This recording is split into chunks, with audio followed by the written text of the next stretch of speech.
ये माननीय हमारे फिरोज साहब, इंदिरा जी, राजू जी और सोनिया जी। क्या बचा इस सरकार ने, क्या दिया? गरीब को क्या दिया? किसान को दिया। किसान का खरीदते गेहूँ 25 रुपए में, जीएसटी लगा के बीज देते 40 रुपए में। बिजली क्या है, क्या दिया इन्होंने? सिर्फ लूट रहे हैं। यहाँ हम लोग प्रियंका गांधी के लिए तैयारी कर रहे हैं। वो भाजपा से हमसे क्या मतलब? किसको भी लाए, किसी को लाए, जो भी आएगा उसकी जमानत जब्त होगी। 2024 का जो चुनाव है वो देश को बचाने और संविधान को बचाने का चुनाव है। रायबरेली में 2024 का लोकसभा चुनाव है और इस लोकसभा चुनाव में रायबरेली में इस बार जनता का क्या मूड है और किन मुद्दों को लेकर लोग इस बार वोट करेंगे, हम बात करते हैं इस समय रायबरेली में। अध्यक्ष जी, 24 का चुनाव है, अभी तक प्रत्याशियों की लिस्ट नहीं घोषित हुआ है, क्या कहेंगे? नहीं, प्रत्याशियों की लिस्ट नहीं घोषित हुई है। इस समय पूरे देश में चुनाव चल रहे हैं और हमारे नेता निश्चित है कि अमेठी और रायबरेली ये माननीय कांग्रेस का गढ़ रहा है, आज से नहीं। ये माननीय हमारे फिरोज साहब, इंदिरा जी, राजू जी और सोनिया जी, तो यहाँ तो मतलब उनका परिवार, यहाँ की जो रायबरेली की जनता है तो कांग्रेस गांधी परिवार को अपना परिवार मानती है। तो यहाँ सीट घोषित हो या ना हो, यहाँ हम लोग प्रियंका गांधी के लिए तैयारी कर रहे हैं और वहाँ से आदेश भी आ गया है कि यहाँ लड़ेगा गांधी परिवार ही, यहाँ कोई दूसरा लड़ने वाला भी नहीं है। तो यहाँ सीट घोषित हो चाहे ना घोषित हो, हम लोग पूरी तरह से तत्परता के साथ अपने ब्लॉक स्तरीय कार्यक्रमों के जरिए जनता तक पहुँच रहे हैं। 24 के चुनाव में मुद्दे क्या रहेंगे इस बार के? हमारा मुद्दा तो भाई देश के लिए रहता है, महंगाई, बेरोजगारी, किसानों के लिए, गरीबों के लिए, शोषितों के लिए, यही मुद्दे हमारे रहते हैं। हम धर्म के नाम पर चुनाव नहीं लड़ते हैं, हम आडंबर के नाम पर चुनाव नहीं लड़ते हैं। हमारी नेता जो हैं देश भक्ति से लबरेज रहती हैं और आज से नहीं 70 सालों से लोग देख चुके हैं कि हम लोग किसानों, शोषितों, वंचितों और गरीब तबकों के लिए ही। 24 का चुनाव है, क्या मुख्य रहेंगे मुद्दे? अब जैसे इन लोगों की झूठी अगर बातें की जाएं, अभी आपके मीडिया के माध्यम से भी आया, जैसे किसानों के नलकूपों का इन्होंने घोषणा 2 बार की योगी ने और बराबर बिल पड़ रहा है। हम भी किसान हैं, पार्टी से भी जुड़े हैं, ठीक है। महंगाई, बेरोजगारी, गैस सिलेंडर कांग्रेस की जब सरकारें थी 450 में था, 200 रुपये सब्सिडी आती थी, आज 1200-1400 पहुंच गया है। चुनाव आ गया, 200 कम कर दिए, उसके बाद फिर बढ़ाएंगे। अभी तक भाजपा ने भी प्रत्याशी नहीं घोषित किया। वो भाजपा से हमसे क्या मतलब? किसको भी लाए, किसी को लाए, जो भी आएगा उसकी जमानत जब्त होगी। कौन लड़ेगा रायबरेली चुनाव? रायबरेली से प्रियंका गांधी चुनाव लड़ेंगी, गांधी परिवार का लड़ेगा। गरीबी, बेरोजगारी सबसे बड़ा मुद्दा है। ये सरकार 2 लाख नौकरियां देने का वादा किया था, आज तक नौकरी नहीं दे पाई हैं। बेरोजगार सड़कों पे घूम रहा है। जो लड़का 22 साल का था, इनकी सरकार आने के बाद 27 का हो गया, 27 का 32 का हो गया, नौकरी नहीं है, बेरोजगार घूम रहा है। भूखमरी के कगार पे देश घूम रहा है। महंगाई इतना है कि जो सिलेंडर 400 कुछ रुपए का था उसको 1100 रुपए तक कर दिया गया। उसके बाद चुनाव आने पे तो 100 रुपए कम कर रहे हैं, सब्सिडी भी नहीं दे रहे हैं। उसके बाद महिलाओं के लिए कुछ नहीं कार्य कर रहे हैं। महिलाएं परेशान हैं, उनका किचन की सामग्री इतनी महंगी हो गई है कि वो सामान घर नहीं चला पा रहे हैं। उनके पति किसी तरीके कोई 10-12 हजार रुपए किसी तरीके कमा के लाते हैं, खर्चा इतना महंगा है, स्कूल की फीस इतनी महंगी कर दी गई है, उसमें सारे में हर काम पे जीएसटी लगा दी गई है।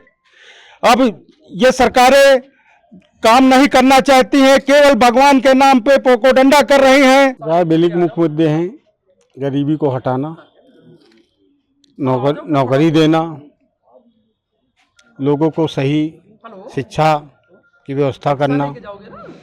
ये भाजपा सरकार में तो लोगों का सिर्फ हनन हुआ है, ठगी हुई है, अत्याचार वो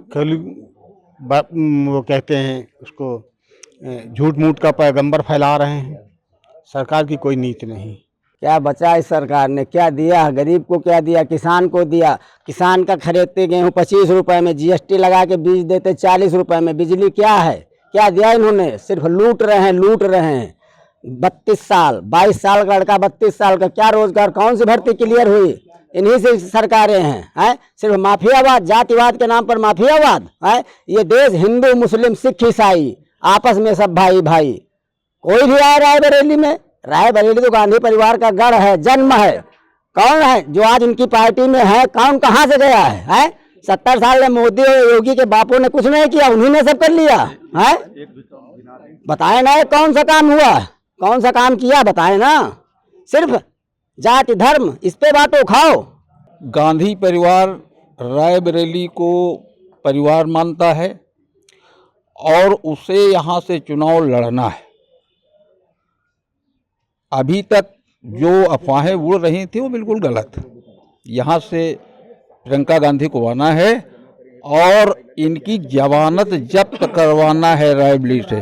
इतनी लेट क्यों हो रही है सूची? कुछ लेट नहीं हो रही, लेट क्या हो रहा है भाई? देश में इतना प्रचार उनका चल रहा है, हर जगह जा रही हैं, तो और फिर कोई लेट नहीं है। भाजपा ने क्यों ना अपना कैंडिडेट क्लियर करती, क्यों नहीं क्लियर करती? क्यों डर रही है, क्यों भाग रही है मैदान से? अच्छा, कांग्रेस से कुछ जो नेता थे आज बीजेपी में चले गए, कार्यक्रम भी चल रहा है शामिल होने। AD दुनिया का वो लगा रहे हैं, इल्जाम लगा रहे हैं, जेल भेज रहे हैं, लोगों को डरवा रहे हैं, धमका रहे हैं, इसलिए जो मजबूर होकर के जा रहे हैं। कोई अपनी मर्जी से नहीं जा रहा है, केवल धमकी, बस डरवा कर धमका कर जेल भेज देंगे, ये करेंगे वो करेंगे, और कोई कांग्रेसी जाने के लिए तैयार मन से नहीं है। भैया परिचय बता दीजिए। नए पंचायत अध्यक्ष भाई रामराज। 24 का चुनाव है, क्या मुख्य मुद्दे रहेंगे इस बार? मुख्य मुद्दे महंगाई, बेरोजगारी और भ्रष्टाचार, जिनकी लड़ाई हमारी पार्टी लड़ रही है, उसी के आधार पे हम लोग जीत रहे हैं। बात मुद्दों की अगर है तो सबसे बड़ा तो मुद्दा इस बात का है कि ये 2024 का चुनाव सामान्य चुनाव नहीं है। ये तय करना है इस देश को, और हम लोगों ने इसको अच्छी तरह समझा है कि ये 2024 का चुनाव ये फिर 29 में हो और फिर 34 में हो, और ये प्रक्रिया चलती रहे। लेकिन इनका प्लान जो है कि वो 2024 का चुनाव अंतिम चुनाव करके और डिक्टेटरशिप स्थापित कर दी जाए।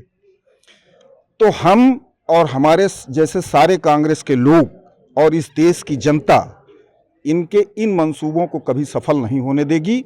ये 2024 में जा रहे हैं और पूरी तरह से जा रहे हैं, इनको कोई बचा नहीं पाएगा। इसलिए नहीं बचा पाएगा कि आपने केवल झूठ बोला है, आपने केवल तानाशाही की है, आपने केवल भ्रष्टाचार किया है।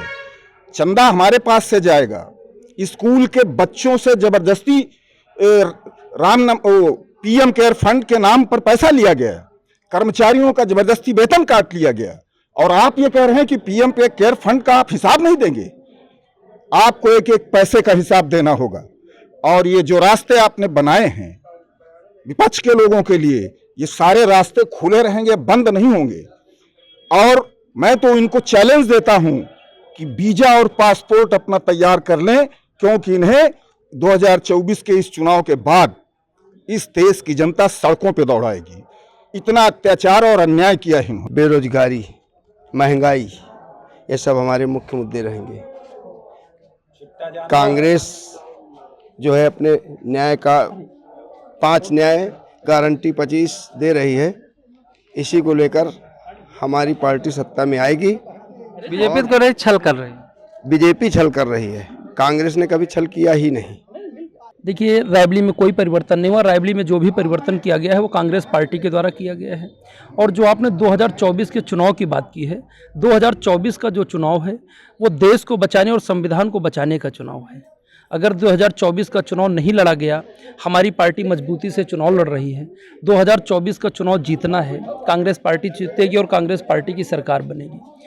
अगर ऐसा नहीं हो रहा है तो आज ज़रूरत है देश को बचाने की और संविधान को बचाने की लड़ाई चल रही। पूरा देश वर्तमान सरकार बेचे ले रही है। और जो आपने गाँव की बात की, गाँव में कोई परिवर्तन नहीं आया। हम तो रायबरेली जनपद के गाँव देख रहे हैं, इवन आसपास के जनपदों के गाँव देख रहे हैं। न कोई इनका जैसे सांसद के द्वारा लिया गया गांव, विधायक के द्वारा लिया गया गांव, कोई हमको कोई ऐसा नहीं दिख रहा कि कोई इसमें पहले से बेहतर परिवर्तन हुआ। रायबरेली में तो सोनिया जी ने गांव का गोद लिया था, उड़वा, वहाँ भी हालात वैसे को वैसे ही बने हुए हैं।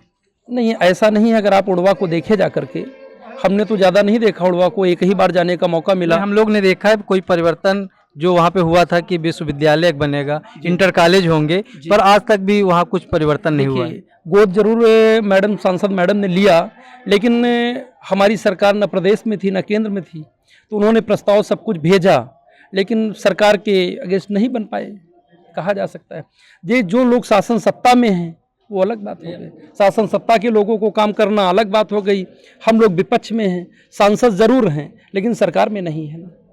जैसा कि लोगों से बात किया गया तो उनका भी यही कहना है कि रायबरेली में विकास तो हुआ है, पर इन 5 सालों में कुछ विकास नहीं हुआ है। इस बार प्रियंका जी रायबरेली से चुनाव लड़ेंगी और अच्छे मतों से उनकी जीत हासिल होगी। श्रेष्ठ यूपी के लिए पंकज कुमार, रायबरेली। उत्तर प्रदेश की हर खबर से अपडेट रहने के लिए श्रेष्ठ यूपी को करें सब्सक्राइब, बेल आइकन दबाएं और देखते रहें श्रेष्ठ यूपी।